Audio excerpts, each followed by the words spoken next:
And right there, I wanted to ask you because this is something that comes up just structurally in a lot in this entire book is her use of the ellipses. Yeah, I don't always agree with it, but Well, I was going to ask you like what I don't it's mind it there.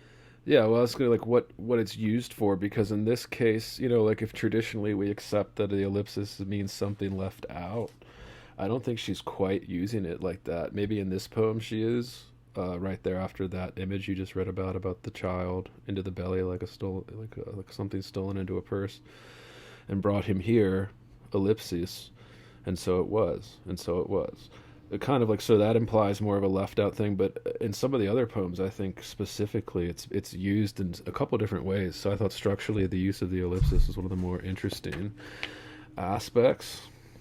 Uh, Well, I mean, we see it in the next, just a few lines later right, on the next page, like the knocking of 1,000 wooden bells, ellipsis, things of such beauty. right. It's almost like, not so much in this poem because this poem doesn't really have well, a lot of these poems don't really have stanzas, but it almost seemed like she was using it as like a stanza break in some poems in particular. Well, it's a slowing down. It feels like it's intended to slow us down.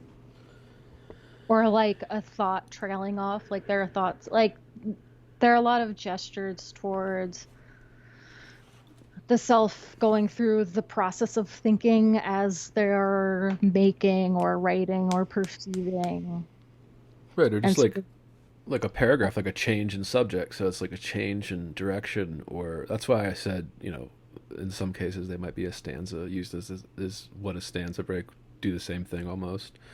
But because it's an ellipsis and not an actual stanza break, right? I think it's implied that it's doing more than just a stanza break would.